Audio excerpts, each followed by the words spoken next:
It's so easy for us to go through life in unawareness.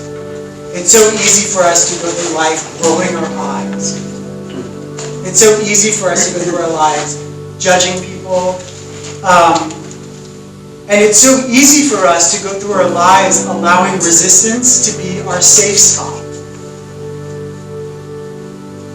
Resistance creates such safety for people because it doesn't ask you to confront the things that are standing in the way of your own growth, because it's easy. It's easy. It's easy to be resistant. It's easy to not want to deal with the things that are keeping us in a place of stagnation, right?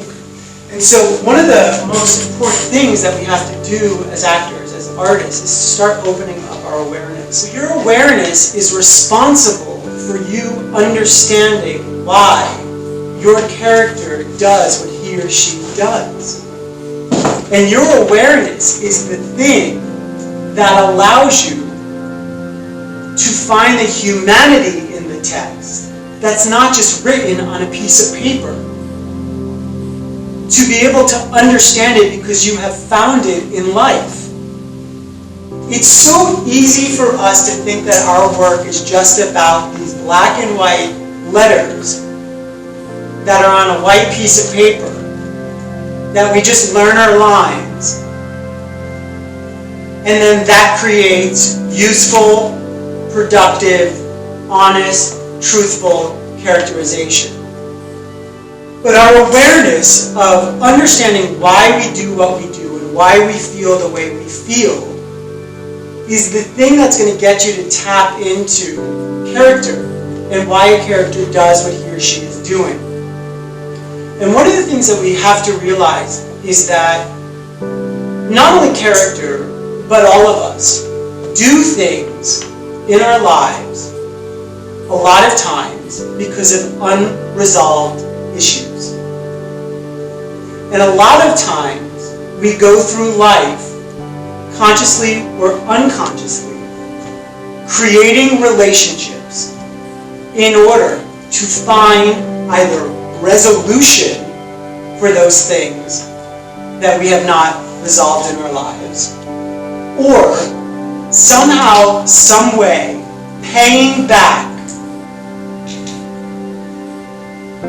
the relationships that have caused strife in our life by scapegoating them on further relationships that we have in our lives. In life, a lot of times, unresolved issues, when we're living in a place of unawareness, when we don't take responsibility for our own transformation, our own balance, our own healing, a lot of times what happens is we start to look for resolution for the issues that we face in our lives through the relationships that we create. And a lot of times when those actions are unconscious, it creates this ongoing system of relationships that you are hoping to find peace within, that they are not responsible for, so you don't get that peace, and it starts to create strife in you. And so you start to create more and more relationships looking to find that level of peace in every compounding relationship. Or we create relationships that are similar to the relationship that caused strife in our life, in the hopes of paying those newly found relationships a price for what we experienced, even though they are not accountable for those events. We have to ask ourselves, well, what is unresolved that is trying to be worked through in the relationships that are formed?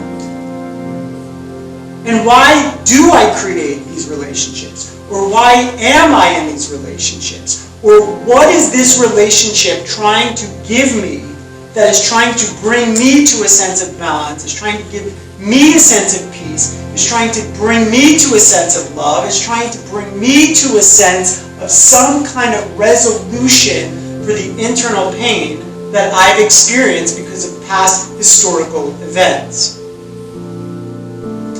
Or,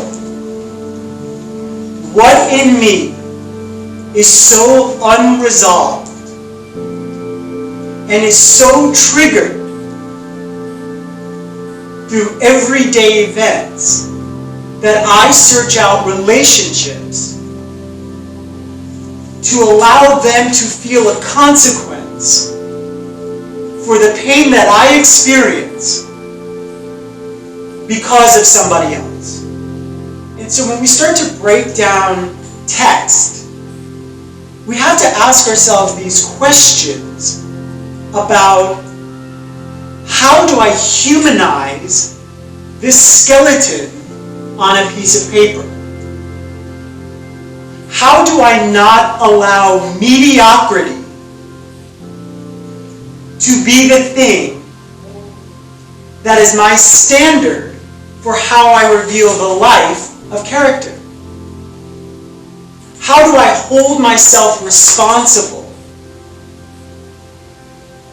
to looking at the gift that a writer created for the purpose of an actor bringing it to life, and hold myself responsible to understanding the complexity of what that writer created, so that I can breathe life into that person, not only to do justice to the writer, but to do the justice to the director, to my scene partners, to the world of the text, and then to the person or people in the audience that somehow, some way can relate, not feel alone, because they see something mirrored back to them that a lot of times starts to bring an awakening to them to see, oh, I do that. I understand why I do that. I actually get it. It gives us a gift of what it means to go through life not sleepwalking, not feeling so separate from someone else. It allows us to uphold a responsibility of what it means to be an actor in a way that justifies why it's so difficult to be an actor and to get a role.